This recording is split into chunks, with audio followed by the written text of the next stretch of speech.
Olá pessoal, nesse vídeo vou dar prosseguimento então à nossa aula aí de introdução à física experimental, né? E nessa segunda parte aí da aula eu vou explicar para vocês então sobre as incertezas, né? Então recordem aí que lá na primeira aula, né, do primeiro vídeo, nós apresentamos então o conceito de grandezas físicas, né? E falamos ou abordamos, né, a parte conceitual a respeito de algumas características das grandezas físicas, né, e como representá-las, né. Então nós falamos sobre o símbolo das grandezas, né, sobre as suas unidades de medida e também sobre o seu valor. Na parte do valor, vocês recordam, né, que nós obtemos o valor através de um instrumento e o número, né, que representa esse valor tem algarismos significativos, né? Então nós aprendemos a tratar esses algarismos, né, esse número do valor de forma correta. E né, nessa segunda aula, desse vídeo, eu vou estar então dando prosseguimento agora, mas na parte de incertezas, né, que é o último termo lá da representação da grandeza que faltou ser discutido, tá? Bom, então, lembrando, né, a gente representa a grandeza dessa forma, né? Então, na aula anterior a gente viu o símbolo, o valor e a unidade física. E agora nós vamos ver como que a gente obtém os erros ou as incertezas, né? E como a gente trabalha com ela na nossa representação. Bom, então vamos dar uma introdução sobre o que são essas incertezas, né? A incerteza de uma medida, né, ela pode surgir devido a uma limitação do instrumento, tá certo? Ou devido a fatos ocorridos durante o processo de medição, tá certo? Como, por exemplo, né, um descuido da pessoa que está fazendo a medida, ou um fenômeno natural, né, que venha a acontecer. Então, tem coisas que são inerentes ao instrumento, tem outras que são inerentes ao processo ali, da medição. A incerteza, né, essa incerteza que surge nas medidas, ela modifica o algarismo duvidoso, tá, no valor da grandeza física, ok?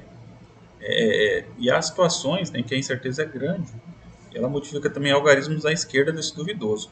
Tá? Normalmente ela modifica apenas o algarismo duvidoso, mas em algumas situações ela pode alterar mais de um algarismo à esquerda do duvidoso. Ela nunca vai alterar valores à direita do duvidoso. Então recordem por quê? Porque não existem algarismos à direita do algarismo duvidoso. Tá? O algarismo duvidoso é sempre o último algarismo à direita do número. Tá? Então, dando prosseguimento, né, vamos introduzir um pouco melhor a origem dessa incerteza. Tá? Então, imagine que a gente tem aqui um objeto, a gente coloca uma régua para medir esse objeto, e o comprimento dele, por exemplo, representado aqui por essa linha aqui tracejada, ela cai entre duas marcas da nossa régua, né? Aí nesse caso, né, a nossa incerteza, né, corre devido a responder a seguinte pergunta: qual que é o comprimento então desse objeto, já que está entre duas marcas? Então, a gente tem uma incerteza na leitura, ok?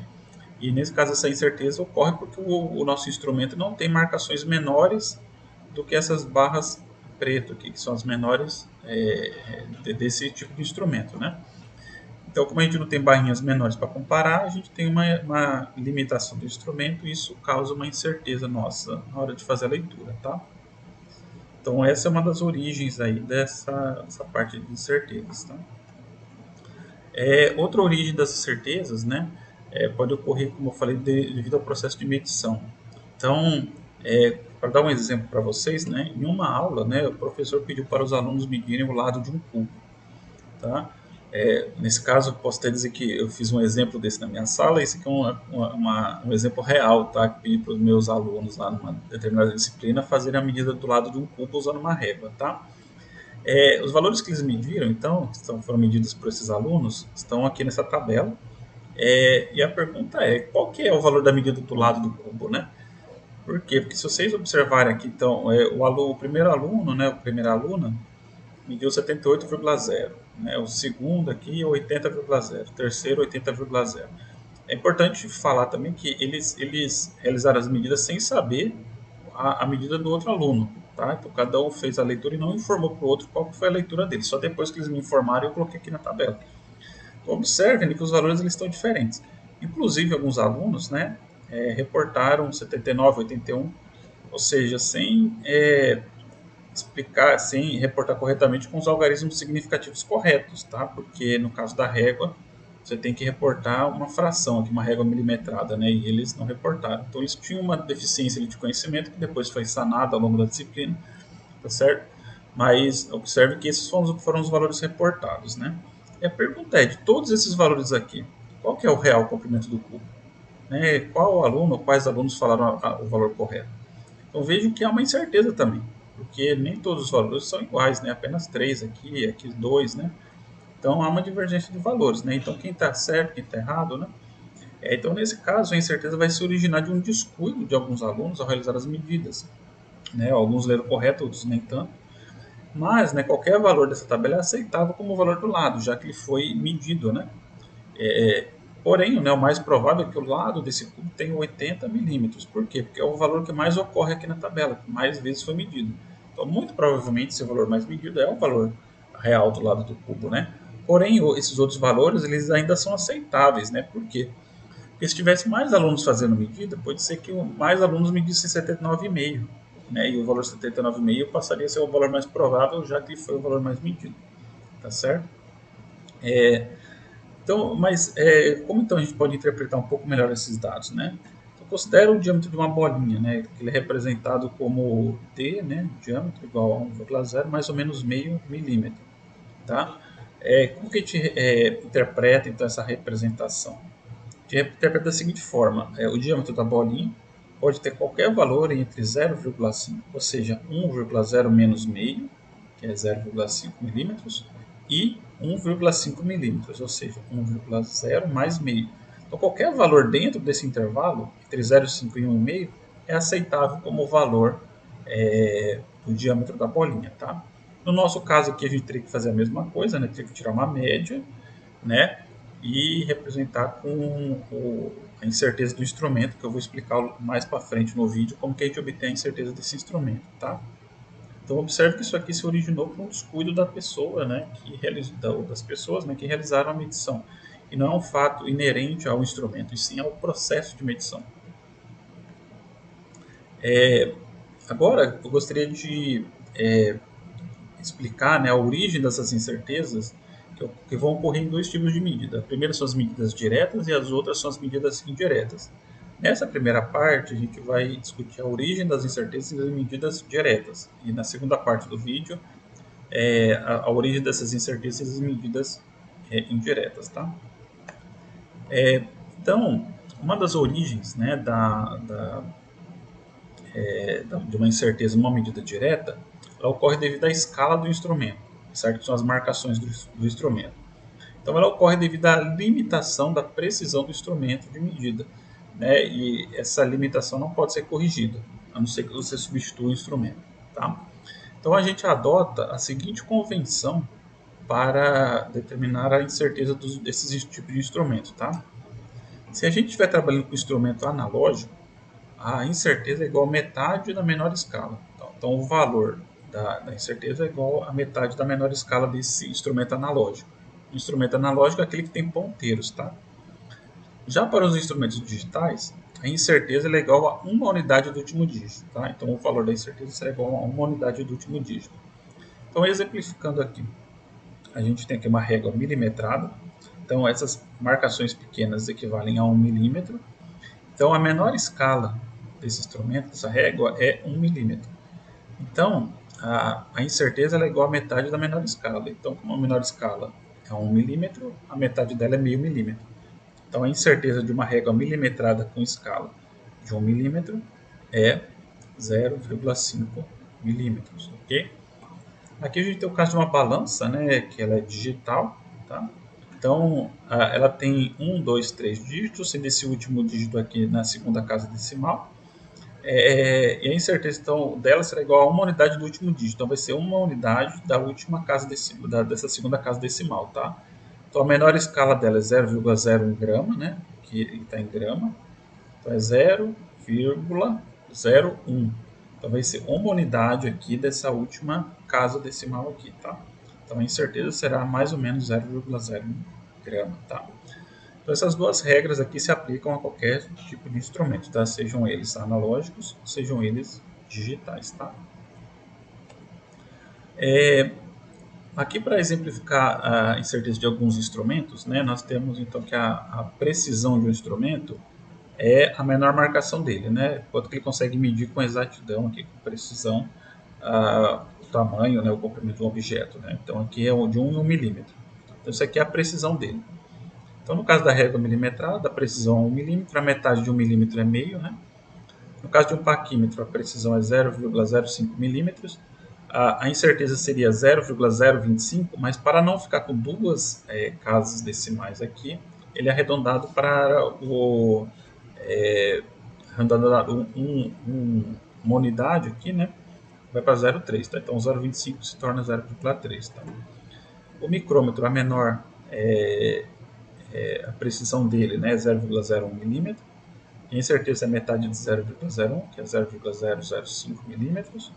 No caso dessa balança digital que a gente deu o exemplo, 0,01 grama. Como é uma unidade do último dígito, né, então o erro é 0,01 grama. Tá, ok? Então tem essa tabelinha aqui, caso vocês queiram às vezes voltar para recordar, né? Mas são essas regras que são adotadas, a metade da menor escala ou uma unidade do último dígito, tá? No caso de instrumento digital. A outra origem de erros, né, ocorre devido aos erros sistemáticos, tá? O erro sistemático é aquele que perturba, né, todas as medidas sempre da mesma forma, tá? Como assim sempre da mesma forma? Esse erro, né, ele segue um comportamento padrão, né? Então é possível descobrir sua origem e eliminá-lo, tá? Então, para exemplificar, a gente tem, por exemplo, a massa da água dentro de um copo. A gente quer medir a massa de água dentro de um copo. Então a gente coloca o copo em cima de uma balança, né? E a sua massa medida, né, 32,68 gramas, né? Então só a massa do copo 32,68 gramas. E só essa massa aqui, ela vai interferir na medida da massa da água. Porque a gente só quer saber a massa da água, e não a massa do copo. Então, ao colocar água no copo, né, a massa medida teria como valor a massa da água mais a massa do copo. E a gente não quer isso, né? Isso aqui vai gerar um erro sistemático. Se a gente não zerar a balança, isso aqui gera um erro sistemático, ou seja, a gente vai estar medindo a massa da água mais um outro valor, que é a massa do copo. Então a gente não está medindo a massa real da água, certo? A gente está cometendo um erro sistemático caso a gente não zere a balança. Como a gente descobre esse erro, né, a gente sabe que para eliminar ele só é zerar a balança, a gente zera a balança e aí acrescenta água. Então aqui a gente tem o copo em cima da balança, mas medindo a massa zero. Qualquer massa que a gente adicionar aqui dentro, né, a gente vai estar medindo apenas a massa do objeto dentro do copo. Então a gente eliminou esse erro sistemático que a gente estava cometendo, né? A gente está medindo a massa do copo mais a massa da água. Tá? E por fim, né, o terceiro tipo de erro que ocorre no processo de medição é o erro randômico, né, o erro aleatório. Né? Esse erro ocorre totalmente ao acaso, né? Algo que a gente não sabe quando que ele vai surgir. Né? Então eles são impossíveis de evitar e eliminar, porque a gente não consegue prever eles. E eles ocorrem devido a pequenas perturbações, né, que são inevitáveis ou imprevisíveis, né, impossíveis de prever. Esses efeitos deles, né, são reduzidos através de um tratamento estatístico. Tá? Por exemplo, imagine que vocês têm um objeto, né, vocês soltam ele e ele sempre vai cair em posições diferentes. Né? Por que ele cai em posição diferente se você solta ele na mesma posição? Porque às vezes bate um vento, né? Às vezes você acha que você está soltando na mesma posição, mas você mexe um pouquinho a mão na hora de soltar ele. Então, esse tipo de coisa a gente não consegue prever. Né? Isso vai fazer com que ele caia em posições diferentes na maior parte das vezes, né? E são totalmente aleatórios, né? Por mais que você tente fazer, sempre vai surgir uma imprevisibilidade ali que vai alterar um pouco o valor da medida. Então, para minimizar isso, a gente faz um tratamento estatístico que minimiza, né, esse erro aleatório. Então, recordando, né, existem três tipos de erro, né? O de escala, que depende do instrumento, o erro sistemático, né, que depende de um descuido, né, na hora de fazer a medida, e o erro aleatório, tá bom? Que é esse que ocorre ao acaso. Agora eu gostaria, nessa segunda parte, de discutir com vocês, né, como a gente determina as incertezas em medidas indiretas. Lembrando, o que é uma medida indireta? É uma medida que a gente faz de uma grandeza, mas que a gente tem que fazer uma operação matemática para obter ela. Por exemplo, a área de um determinado espaço, uma sala, né? Uma sala. A gente precisa medir primeiro o comprimento, depois a largura, né? Então, como a gente tem que medir duas grandezas, como que fica o erro da área, né? Então, no caso, essa medida de área seria uma medida indireta, né? Como a gente determina o erro essa grandeza aí, oriunda aí de uma medida indireta? Então, para dar um exemplo para vocês de justificar o que eu quero explicar para vocês aí, com respeito a essa determinação desse erro da medida indireta, vamos pegar esse exemplo aqui. A gente tem a área, né? Como a gente mede essa área? Intuitivamente, a gente acha que a gente deve simplesmente multiplicar as incertezas da largura e da altura. Então, a gente tem aqui a largura, 11,25 mais ou menos 0,05 milímetros, e a gente tem aqui a altura, né? 1,3 mais ou menos meio milímetro. Aqui, inclusive, a gente tem que representar dessa forma aqui, né? Vou colocar aqui, certo? Entre parênteses, ok? Por quê? Porque a unidade de medida ela vale tanto para o valor quanto para a incerteza. Então a gente tem a largura e a altura, né? As duas já com as suas incertezas representadas. E bom, para determinar o valor da área, basta multiplicar um valor pelo outro, tá? Isso é bem fácil de fazer. Porém, a gente não pode fazer a mesma coisa com as incertezas. A gente não pode simplesmente multiplicar uma pela outra, tá ok? No caso, né, se a gente fizesse essa multiplicação, ficaria dessa forma aqui, ficaria representado dessa forma, ok? Por que isso está errado? Tá? Observem, antes a gente tinha um algarismo significativo e aqui só um. E depois a gente passou a ter dois algarismos significativos. Tá? Então, uma das coisas que acontece nesse tipo de situação é quando a gente faz esse produto, ou faz uma divisão, faz uma operação, a gente cria algarismos. Isso não pode acontecer, porque uma operação matemática não pode criar algarismos significativos, ok? A única forma de mudar a quantidade de algarismos significativos de uma medida, tá, é mudando, né, o instrumento de medida para um mais preciso. Tá? Então, como que a gente então determina corretamente aqui o valor dessa incerteza da medida indireta? Para isso, né, a gente precisa então usar alguns métodos de cálculos de incerteza, como o método das derivadas parciais, e usar a regra de arredondamento de algarismos significativos. Tá? Então eu vou explicar cada uma desses métodos para vocês a seguir. Quais são os métodos para calcular essas incertezas? Tá?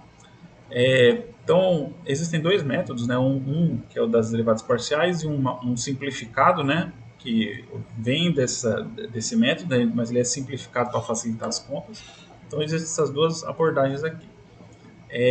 Então, considera uma função f de x, y, que aqui eu estou representando com a letra z, né? Onde esse x aqui ele é o valor mais ou menos da sua incerteza e o y, né, é o y mais ou menos da sua incerteza, ok? Então esse tipo de função a gente vai ver alguns exemplos mais adiante para vocês entenderem, né? A incerteza do z, o que seria a incerteza do z? A incerteza do z, né, ela é a raiz, tá? Da derivada aqui parcial da função em relação a x e da derivada da incerteza, né, de x ao quadrado, tá? Então aqui também tem uma pequena correçãozinha, vou fazer aqui. É a derivada parcial aqui, tá? Representada por esse símbolo. Ok? Representado por esse símbolo aqui, para vocês não confundirem, tá? Com a incerteza.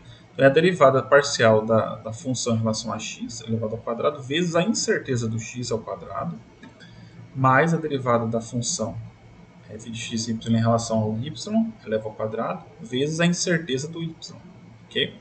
Caso existam mais variáveis aqui dentro, né, aí vocês continuam aqui somando com essas novas variáveis, tá? Então aqui é o método das derivadas parciais. Tem o método simplificado, né, a depender do tipo de operação que você quer fazer, se é soma, se é subtração, se é produto. Então a gente tem a função aqui. Se a função for soma, certo? Ou seja, x mais y, a incerteza do z vai ser a soma das incertezas do x e do y. Se for uma subtração, também é a soma das incertezas. Por quê? Por regra, a incerteza de uma operação sempre aumenta. Ou ela permanece igual ou ela aumenta, tá? Ela nunca pode diminuir. Por isso que a gente não faz a subtração aqui das incertezas, tá? Então a gente tem que somar também. No caso do produto, que a gente tem uma função que é x vezes y, a incerteza vai ser quem? Vai ser x vezes a incerteza do y, mais y é a incerteza do x. Ah, mas quem que é x e quem que é y? X e y são grandezas. Então aqui é uma grandeza e aqui é a outra grandeza. Tá? Então aqui é uma grandeza com seu valor e seu erro, e aqui é a outra grandeza com seu valor e seu erro. Ok? Bom, e assim sucessivamente. Vocês têm que observar qual função que vocês estão usando e adotar essa formulinha aqui para essas formulinhas, né, para determinarem a incerteza a incerteza propagada que a gente fala, né, ou a incerteza aqui da grandeza que a gente quer obter. Mas para fixar um pouco melhor isso aí, a gente vai dar alguns exemplos a seguir, tá? Então, por exemplo, vamos lembrar lá da nossa área, né? Ela tinha vou colocar aqui, corrigir isso aqui. Então, no PDF que eu disponibilizar para vocês vai estar corrigido já, né? Eu estou observando esses errinhos. Mas vamos lá. A gente tem então esses dois valores. A função área, né? Ela é o produto do comprimento vezes a altura, certo? Então, a função f de x, y é x vezes y, ok? Então, o nosso x vai ser a grandeza L, que é o comprimento, e o y vai ser a grandeza H, que é a nossa altura. Então, pelo método 1, né? Aqui já está corrigido, inclusive, com a derivada parcial, aqui bonitinho. A gente tem essa forma aqui, né? Para obter o ΔZ. Quem que seria o ΔZ? O ΔA, certo? O Z aqui vai ser o A, né? Ok? Então a gente substitui a função, né? A função é a área, o Fzinho vai ser a área, o X vai ser o L e o Y vai ser o H. Então a gente faz a substituição aqui, ok? E aí a gente vai fazer a derivada da área em relação ao L. Então derivar L vezes Y em relação a L vai sobrar o H, né? Vai ficar ao quadrado, vezes ΔL ao quadrado. Derivada parcial de A em relação a H aqui vai ser o L, certo? Vezes H ao quadrado. Então vai ficar dessa forma. E aí passa a substituir os valores, né? Quem é o H? Né? O H é 1,3. ΔL, 0,05. O L, 11,25. E o ΔH? ΔH é 0,5. Faz as substituições, faz as contas e a gente vai obter um valor numérico aqui, tá? Que está representado aqui. O outro método, né? A gente vê aqui que é um produto. Então a gente vem aqui na formulinha, vê o produto. Então o produto vai ser o valor de uma grandeza vezes a incerteza da outra, mais o valor da segunda grandeza vezes a incerteza da primeira grandeza. Então o x aqui é o L, né? L, o y é o H, né? Então a gente faz a substituição, vai ter o valor do comprimento vezes a incerteza da altura, mais a altura vezes a incerteza do comprimento. Faz as substituições aqui, né? Vai pegando o valor, joga aqui, o erro a incerteza aqui da comprimento aqui, né? E faz a conta aqui, tá certo? Aqui, inclusive, eu inverti, né? Tá invertido, tô reparando aqui, tá invertido. Então, eu peguei primeiro o H, né? Tem 1,3 e o ΔL 0,05, tá? Então tá certo, eu só inverti a ordem aqui, tá? Na hora de posicionar aqui, tá? Esse aqui é aqui e esse aqui veio para cá, tá? Ok? Só para vocês não se confundirem no vídeo, eu vou ver essa pequena inversão aí, tá? E aí, bom, vocês fazem a produto, depois faz a soma, vai ficar 5,69. Então aqui como a gente obtém o valor, né? Mas ele está com a quantidade de algarismos significativos errada. A gente precisa ainda trabalhar nessa parte de algarismos significativos.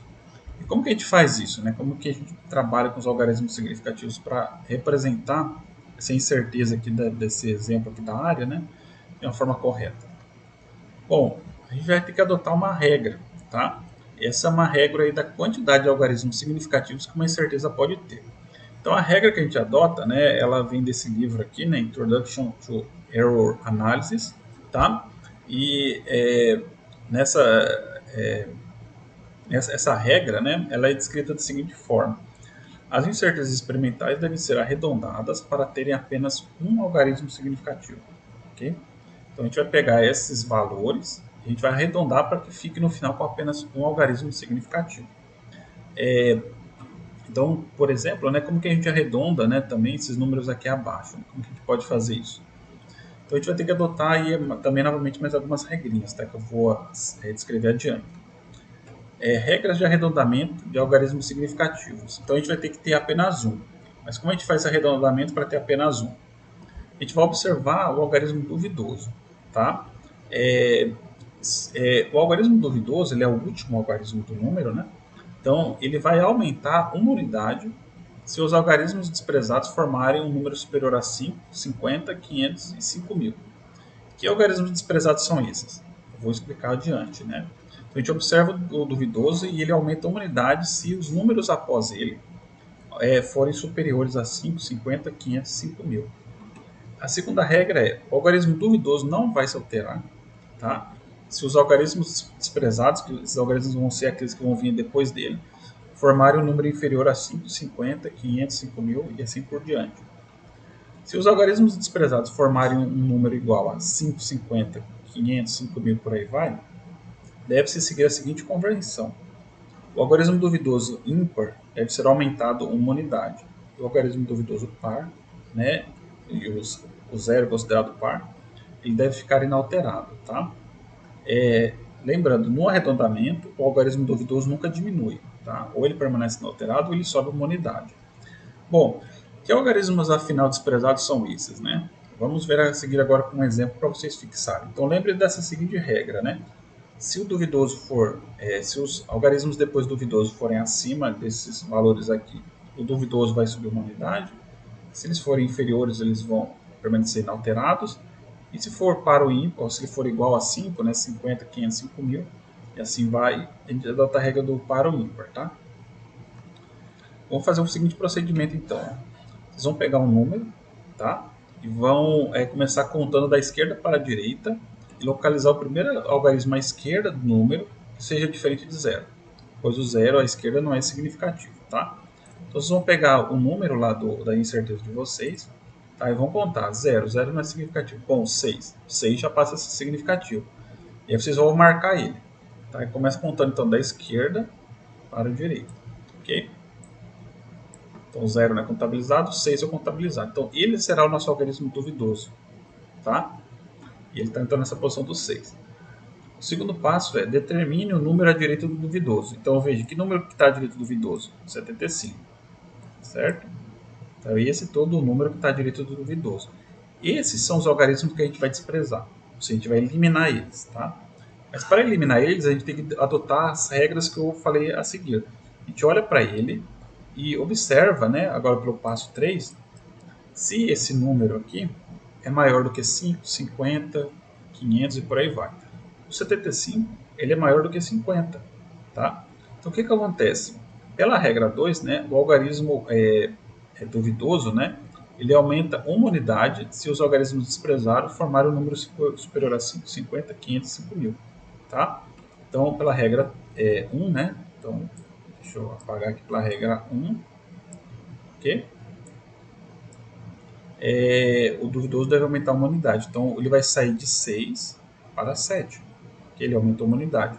E aí a gente simplesmente despreza o número após ele, tá? Os algarismos depois dele, certo? Então, desprezando esse número à direita do duvidoso, vai restar para a gente 0,7, tá?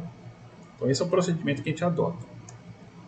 Bom, vamos lá para aqueles exemplos que eu tinha dado naquele slide antes de apresentar as regras. A gente tem esse número aqui, ó, 0,01789. Então a gente conta 0 não é significativo, 0 não é. Opa, então o primeiro número diferente de 0 é o 1. Então ele vai ser nosso algarismo duvidoso, certo? Aí a gente vai observar se o número depois dele é maior do que 5, 50, 5.000 e assim vai. Ele é, né? Esse daqui é maior do que isso tudo. Então a gente vai pegar o nosso algarismo duvidoso, vai subir uma unidade e vai eliminar o número, tá? Depois dele. Vai ficar por fim 0,02. Nesse caso aqui a gente tem já diretamente o 1 como duvidoso. Então a gente vai ter que eliminar todo esse valor. Esse valor todo aqui, ó, ele é maior do que 50.000. Ok? 0,0 aqui seria 1.234, tá? Desprezando aqui o zero na contagem. Isso aqui é menor do que 50.000. Se ele é menor, o nosso duvidoso não se altera. Tá? A gente olha aqui para a regra 2, né? O algarismo duvidoso não se altera. Se os algarismos desprezados formarem um número inferior a 5, 50, 500 e 5.000. Então a gente não altera mais o duvidoso, a gente só some com o número. Tá? E por fim, então a gente tem a seguinte forma o número. 0,25. A gente novamente conta o zero, não é? Então, o primeiro número diferente, o primeiro algarismo diferente de 0 é o 2, depois do 2 a gente tem o 5. E aí? Bom, a gente tem que observar para a regra 3 agora, né? O duvidoso é par ou ímpar? Se for par, ele permanece inalterado, se ele for ímpar, ele sobe uma unidade. O duvidoso é par, então ele vai permanecer inalterado. E a gente simplesmente elimina o 5, certo? Nesse caso aqui, 0,15, né? No caso do 0,15, né, o duvidoso novamente está aqui no 1. E o 5, né, não tem mais nada além dele, então o 5 ele tem que ser eliminado, a gente usa a regra 3 novamente. 1 é ímpar, então ele vai subir uma unidade e a gente simplesmente despreza o 5 depois dele, tá? Ficando 0,2. Então observe que todos os números ficaram com um algarismo significativo apenas no final. Okay? Então vamos voltar agora para o nosso exemplo lá da área. Né? A gente depois do cálculo, né? Aqui no caso nosso método 1, né? A gente tem o seguinte valor para a área, né? 14,625 mais ou menos 5,62,537. Né? Tinha 3 pontinhos, mas eu já fiz um arredondamento para simplificar. Ok? Então a gente tem que trabalhar primeiro aqui no erro, na incerteza. Tá? Então a gente começa contando da esquerda para a direita. O 5 então vai ser nosso duvidoso, que é o primeiro algarismo diferente do zero. A gente tem que eliminar todo esse número aqui. Okay? A gente observa se ele é maior do que 5, 50, por aí vai. Ele é maior do que 50 mil, né? Então ele é 62.537, maior do que 50 mil. Então a gente vai pegar nosso duvidoso, subir uma unidade, 6, e vai eliminar esse número todo aqui, tá? Eliminar o número todo. Por fim, sobrando então 6, ok? Deixa eu só tirar isso aqui, porque está riscando a tela aqui, ok? Agora o passo 2 é a gente trabalhar no valor da grandeza. Então a gente tem a incerteza como 6. A incerteza que 6 está afetando, vai afetar o algarismo duvidoso do valor, certo? Então como o 6 é uma unidade, ele vai afetar essa unidade aqui que é o 4, okay? Na mesma posição. Então o 4 é nosso duvidoso do valor. Sendo o 4 o duvidoso do valor, a gente tem que eliminar. Só um minuto, deixa eu voltar a tela aqui. A gente tem que eliminar aqui agora esse número 625, ok? 625 ele é maior do que 500, então o duvidoso do valor, o 4 vai subir uma unidade, vai virar 15, e a gente elimina o 625. Por fim, então, né, o valor e a incerteza da área é 15 mais ou menos meio. Lembrando que a gente tem que complementar ainda com a unidade física, e a gente representa corretamente a grandeza da área como A, que é seu símbolo, igual a, abre parênteses, 15 mais ou menos 6, fecha parênteses, milímetros quadrados. Ok? Por fim, né, então, já encerrando essa aula, eu gostaria de deixar aqui para vocês, assim como lá no nosso primeiro vídeo, alguns exercícios para que vocês localizem os algarismos duvidosos, vocês escrevam corretamente a incerteza e o valor. Por fim, né, determine aqui o valor da grandeza L, né, após a gente fazer algumas operações, tá ok? As respostas para esses exercícios vão estar nos slides em PDF que eu vou disponibilizar para vocês, mas eu recomendo que vocês tentem fazer e tragam para mim, né, para me dar uma olhadinha, ou tentem tirar dúvidas comigo na medida do possível. E caso vocês tenham dúvidas também, né, vocês podem consultar os colegas, o monitor, né, mas eu vou estar à disposição também para tirar essas dúvidas. Mas vocês também podem consultar as respostas aí no slide. Evitem, né, tentem fazer primeiro, entender, e depois vocês consultem as respostas para ver se deram certo, ou me procurem, né, para a gente tentar achar a solução aí do que foi feito de errado, tá bom? Então eu gostaria de agradecer a atenção de vocês, desejar a vocês bons estudos, né, revisem aí esses slides, os materiais complementares, e caso, né, vocês tenham dúvida, vocês podem estar sempre me procurando e me consultando, tá ok? Então muito obrigado e até nossa próxima aula.